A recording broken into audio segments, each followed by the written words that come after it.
You know? There you go. All right. What skills or knowledge do you have that makes you efficient at computer programming? So I'm a computer engineering major, so I've taken several classes that require programming. So EGR 280, ECE 335, ECE 4720, ECE, what's the other one? 4520, and then CSE 229 or 2990, whatever they call it now. Do you have any like key skills that you believe those classes taught you that you use in like an everyday computer programming? They taught me C and MATLAB. Those are the two programming languages that I use in all of those classes. So those are skills that I use in programming. Okay. All right, next one.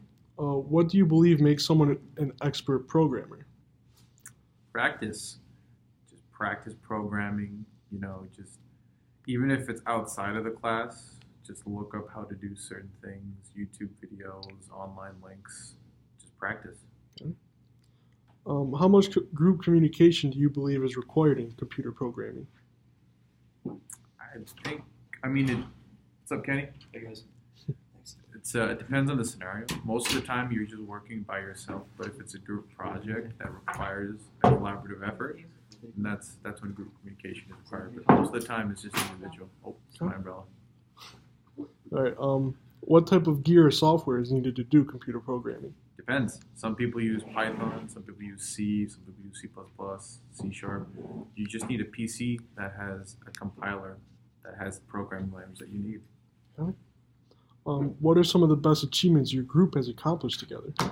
So I've only done one project so far, and it was a accelerometer controlled robotic arm that had a electromagnet controlled by a flex sensor. Wow. Wait, Yeah. which group are you talking about? Oh. This group? Oh, Because we didn't do because that. So in terms of that's mine, but in terms of Lex, we organized GrizHacks, which was a computer science event, which basically various people created a whole plethora of projects. The first place prize was a prize that could detect your blink rate. You basically held your phone up to your face and you blinked, and it could detect how fast were you blinking. One guy did like they were able to create some new stuff with Amazon Alexa, like a dietary thing with Amazon Alexa. One guy created a finance app. There was a group that did a accelerometer controlled drone. So that would, as our group, that's what we did successfully. Okay. What got you interested in computer programming originally? So I've been wanting to be an engineer since I was 6. And my dad said, hey, you should check out computer engineering. That seems like a cool field. And I was like in the 6th grade. And I liked it, and here I am now. Perfect. What type of careers have been offered to members of your group? Various of programming, obviously programming jobs, primarily programming engineering jobs. Okay. What are your favorite aspects of this group? Like, aside from the computer programming, what are the group interaction? We're all very friendly. We're very relaxed people. There's no one's uptight. It's just all around fun group.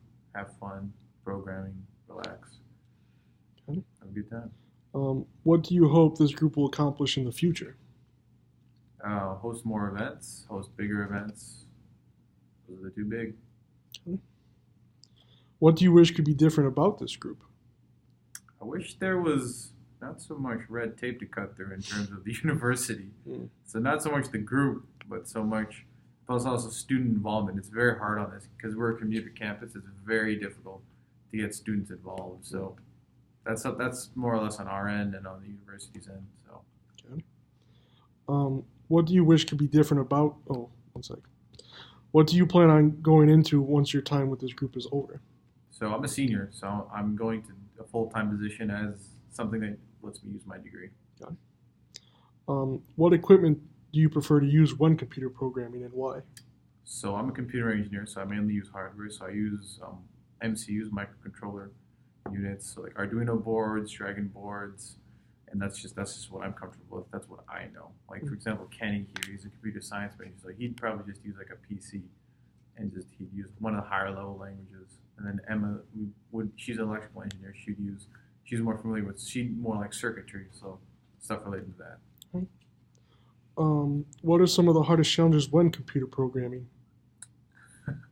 When there's that one line of code that doesn't want to work, and 3 hours later, oh, you forgot a semicolon somewhere. Could you explain a little bit about like what's necessary in those little lines of code that make it work or not work? So like basically most softwares have a debugging tool. Okay. And so it'll tell you, hey, your thing's not working. Here's where I think it's wrong. They'll take you to that line and you gotta basically stare at it for a good 10 minutes, do something, hope it works. It ends up making things worse. So then you change it back, and then eventually when you pray to God enough and you've changed some small little thing, maybe it'll work. Who knows? Like an example I could give, I was trying to debug code. I sat there for 45 minutes trying to figure out what I did wrong. I typed an O instead of a 0. Wow. And I had to get the TA. The TA finally caught it. Said, "Oh yeah, that 0 is actually an O." I was like, "Well then." Wow. So the minute I fixed that, 5 minutes later, boom, lab's done. You can go home and turn in your assignments. Like, Wow.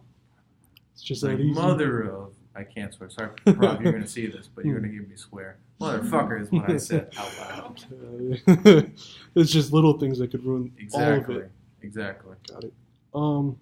What helps you overcome these type of challenges? Well, I mean, you kind of already answered that. Yeah. Basically, you just gotta be calm about it. Mhm. Eventually, if you've been staring at your screen long enough, just look away.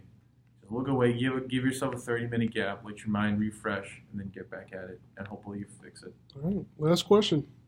What do you plan on improving on in computer programming that you haven't already? Just practicing, just my overall knowledge of it. What I'm learning, how I'm learning it, how I'm going about making code. Just stuff like that. I'm always improving. All right. And you never stop. Okay. I believe that's the end. Alrighty.